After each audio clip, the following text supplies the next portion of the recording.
Sa isang panayam na puno ng pag-iingat ngunit may halong katapatan, nilinaw ni David Licauco na wala siyang kinalaman sa kontrobersyal na paghihiwalay ng dating magkasintahang sina Jack Roberto at Barbie Forteza. Sa kabila ng mga espekulasyon mula sa publiko at ilang fans ng tambalang Barda, mahinahong ipinaliwanag ni David ang kanyang panig sa Fast Talk with Boy Abunda, kung saan sinagot niya ang mga sensitibong tanong nang walang pag-aalinlangan ngunit may respeto sa mga taong sangkot. Directly, I'm not part of their breakup. Ani David, tila ba nais niyang tuldukan ang anumang haka-haka na may papel siya sa naging desisyon ng dalawa.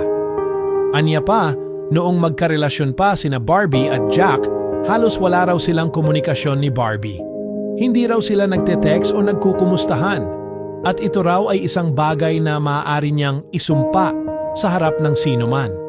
Isa itong malinaw na pahayag ng pag-iwas niya sa anumang posibleng alingas-ngas habang nirerespeto ang kasalukuyang dynamics ng mga tao sa kanyang paligid.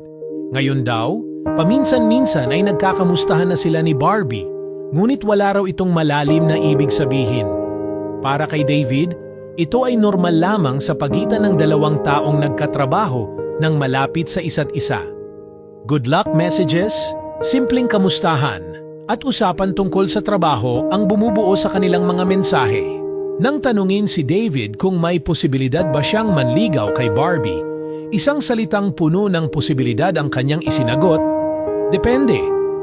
Hindi niya isinasara ang pinto, ngunit hindi rin niya ito binubuksan ng buo. I mean, who knows? Diba?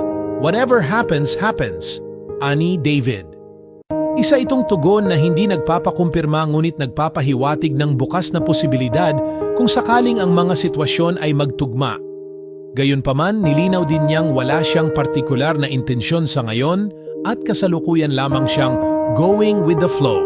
Sa gitna ng mainit na usapin tungkol sa breakup ni na Barbie at Jack, kapansin-pansin ang pag-iingat ni David sa kanyang mga salita. Hindi siya nagbitiw ng anuman na maaaring makadagdag sa tensyon o maling interpretasyon. Sa halip, pinili niyang panatilihin ang respeto sa privacy ng kanyang ka-love team at ng dating karelasyon nito.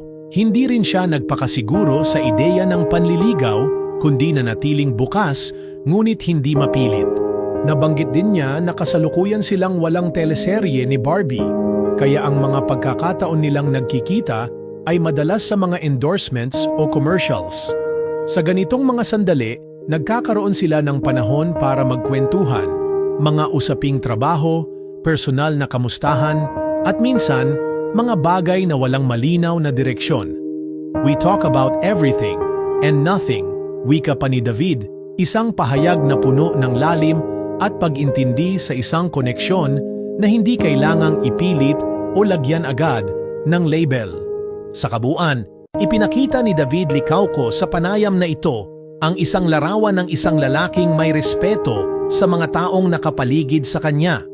Hindi siya nagtangkang samantalahin ang sitwasyon o magpakalinis.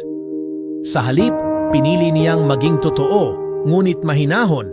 Isang magandang halimbawa ng kung paano dapat humarap sa intriga ng may dignidad. At sa gitna ng lahat, malinaw na ang ugnayan nila ni Barbie ay nananatiling matatag sa kontekstong propesyonal at pagkakaibigan. Kung mauuwi man ito sa mas malalim na relasyon, tanging panahon lamang ang makapagsasabi. Ngunit sa ngayon, mas pinipili nilang hintayin kung saan sila dadalhin ng agos, at para sa marami, sapat na muna iyon.